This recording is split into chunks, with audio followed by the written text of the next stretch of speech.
Hello everyone, welcome back to another Raiders video. In this video, I'll be giving my Raiders versus Rams Thursday night, Week 14 game. So great game preview. So let's get into it. The Raiders now in an early or a short week. Feels really short. I mean, I feel like we just played because we just did, and now we're playing the Rams. I mean, especially with the conditions, pretty much one loss and you're out. Now, luckily, of course, it is the Rams who are 3-9. They honestly played pretty nice against Seattle, but still lost, of course. Their offense played better than I thought it would. But anyway, we have a game here where we should keep our season alive. The Rams, I mean, the record is bad, and we're on a 3-game win streak. I expect LA and SoFi Stadium to be filled with Raiders fans for that game, so that helps already. Of course, our second time playing at SoFi Stadium this year, lost to the Chargers over there in Week 1. Now, the Rams, 3-9.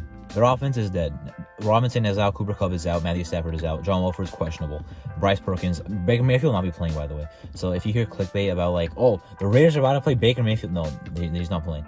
But Bryce Perkins may be playing if John Wolford does not play. Now, Bryce Perkins, I don't know if you guys remember, but Week 2, 2021 preseason, Bryce Perkins, yeah, that was the Rams quarterback who dominated our preseason defense. It was our preseason defense, but I still didn't like how he played. He had a lot of good rushing yards as well. I recall that.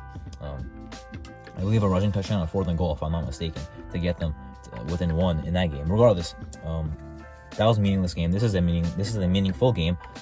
So do I think we'll win? Yeah. Do I think we should win? Yeah. Absolutely. Both of those things should happen. I mean, the Rams are a dead team. We're a team that has absolutely, one game and we lose everything pretty much. So, you would assume that these boys put up a fight in every game. But the Rams, not exactly. A lot of players are out there. Cooper Kupp, he could return this year, but they're probably gonna sit him even if he's able to return Week 17 or Week 18 just to get him, fully healthy for 2023. They know their season's over. McVay, not looking good, even though he is, one of the best bright minds in the league, but not looking good this year, as I mentioned. Anyway, we should definitely win. Now, getting into the actual game and, teams. Our offense, their defense. Their defense does have talent to be worried about. Bobby Wagner, Jalen Ramsey. Maybe that's it, actually. Because Donald's out. They're missing some linebackers. Traven Howard, another guy. The guy in the secondary, David Long Jr. They're missing some guys. Taylor Rapp at safety. Their D-line, not sure how many other guys they have there. Ashawn Robinson is out. Their D-line, I think it's pretty knocked up right now, to be honest. I mean, I don't know who we would really fear for, unless I'm forgetting anyone. So I'm assuming we should run the ball well with Josh Jacobs. Now, I believe they are a 3-4 team, so, maybe that front. I'm not sure. I don't really recall us really how we've done against 3-4 teams running the ball, but hopefully do run the ball nicely in this game. And Jacobs, Adams, that combination has not really been stopped this year. Both of them, really. No team has stopped both of them, and in recent weeks, no team has stopped even one of them. I mean, the Seattle Seahawks, I guess, limited Davante Adams to 74 yards, but he still came in clutch with big plays. So I do think we'll have a nice game with both of those guys. Now, Adams and Ramsey is a thing to worry about, because Ramsey is obviously a corner where he doesn't need to be helped by a safety back there. Now, do I think at this point, I think Adams having a better year than Ramsey? Yes. Yeah, but Ramsey is still a good player. Now, before Adams was on the Raiders, I was kind of saying, in their 2020 divisional game, I was saying that even though Adams had a touchdown, Ramsey won that matchup. I was pretty keen on that, but of course now with Adams being on the Raiders, I have to have bias and say that Adams will win this matchup. Hopefully he does, of course. But here's the problem. If Ramsey's having a good game against him, the Rams will not need to put a double team on Adams, meaning they could lock in on these other guys. Now, I did like what Matt Collins did last week. Only 7 yards of reception. He usually gets more, but on 5 catches, if he can contribute like that, that'll be good. 4 against Seattle as well, and a touchdown over 60 yards, I believe 68. So if we have a second guy that can contribute, that would be great. Keelan Cole is not that guy. Matt Collins could do it. Waller Renfro, of course, out.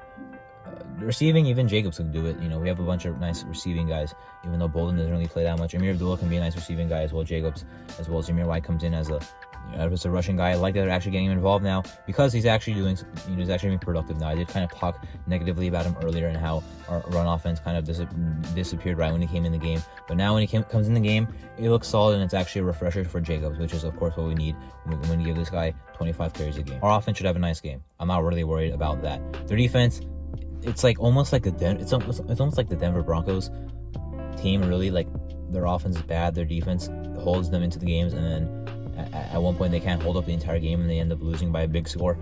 you can pretty much say that. Although last week that was not really the case. Their offense actually looked good. Cam Akers, not really a great running back, to be honest with you, though. He has not really been productive in the league. I'm not worried about Cam Akers. I'm not worried about Ben Skoranek or whoever. Tyler Higbee is an okay tight end. Their offensive line is bad and injured, and backups and inexperienced guys are playing.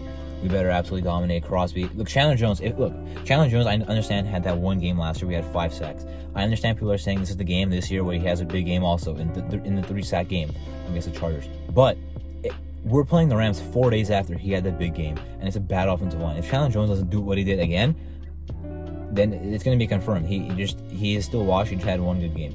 Hopefully, though, he goes off. Crosby should go off no matter what the stat sheet says. I'm not worried about that. The defensive tackles, I mean, I like what Kyle Peckles brought. Bilal Nichols has looked way better. I was calling him a bust of a signing. Maybe it still is, but or at least it maybe isn't worth the $6 million a year we gave him. But at least he's playing solid now. Billings, of course, out, but he's been really good this year. I'm not worried about what the Rams running offense will do against us, even without him. Clelin Ferrell has done good, I guess, solid both in run stopping and pass rushing. He actually puts up a nice amount of pressures, a nice, I believe, pass rush win rate. Kuntz does not really play, of course. I'm missing some guys in there. Our defensive line should wreak havoc. Linebacker Jayon Brown is out, but Perriman is a thumper. He's in there. Luke Matherson is probably a better run defender than Jayon Brown. I'm not sure if people are shocked by that, but he probably is. If you look at the film, I didn't look at the film, but I watched Raider games. Jayon Brown is not good at run defense. In the secondary, Rocky Sin out. That I'm worried about for upcoming weeks, but this week not really. I mean, who's their best corner? Hobbs will guard them. Who's their second best corner? I don't know, but I don't know who we want to play at corner 2, but they'll probably have a good game. Tyler Hall is questionable, but even if he plays, he's a slot guy with Amik Robertson, who did play some outside this year, but now it's more of a slot guy. So Sam Webb probably would go on the outside, maybe Sidney Jones. I think they would put Sam Webb over Sidney Jones. But Webb has not looked that good either, unfortunately, since it's a really good game in Week 10, and that got me all hyped up and stuff. But anyway, their pass offense should not do anything against us. I mean, we should force a couple turnovers. We should get pressure the quarterback into at least throwing some errant passes that are at worst for them, or at worst for us, incomplete instead of picked or something. So I'm hoping the defense flies around, makes plays, gets our offense the ball back. Our offense, I wouldn't be surprised if they start slow, but even with a turnover, I wouldn't be surprised if they start with a turnover. But they should get going. This should be a win by a couple possessions. On a Rams team that is dead, our team which has still something to play for, and primetime lights as well. Of course, everyone knows it's not going to be a really good game, though. I mean, I guess it could be, but everyone knows Thursday night games are not good. But I don't really care. I want to win our game. Now, actually, I do care because I was kind of upset when our Sunday night game, Week 15, got flexed. That had me a little salty. But hey, as long as we beat the Patriots and keep our season alive, they can flex our Pittsburgh game out of primetime too. Will I be salty? Yeah, but at the end of the day, I just want to win that game. So hopefully we win this one, move on to the Patriots game, a lot tougher game. They're a team that's not going to win their division. Neither are we, meaning they're going to go for the wild card. We're going for the wild card. And we need to get them out of our way and get the tiebreaker. And of course, any team we play, we have to get out of our way because we need to win every game left. But the Patriots game would be huge. That's a conference game. And we would give them a loss and have the tiebreaker over them in case it's down to us or them or something before the season ends. And the AFC playoff picture still feels like such a weird week, honestly. Like I'm still thinking of the Chargers game. Normally I'm thinking of the previous game for like a couple days. Now we're thrown into this game, even though we've had 3 Thursday night games in the last 3 years, maybe even more than that. It just feels weird this time. I don't know. Anyway, hopefully we win this game. We should win this game. Anyway, that was my Raiders-Rams game preview. Yeah, sorry. I'm Arthur. Thank you for watching.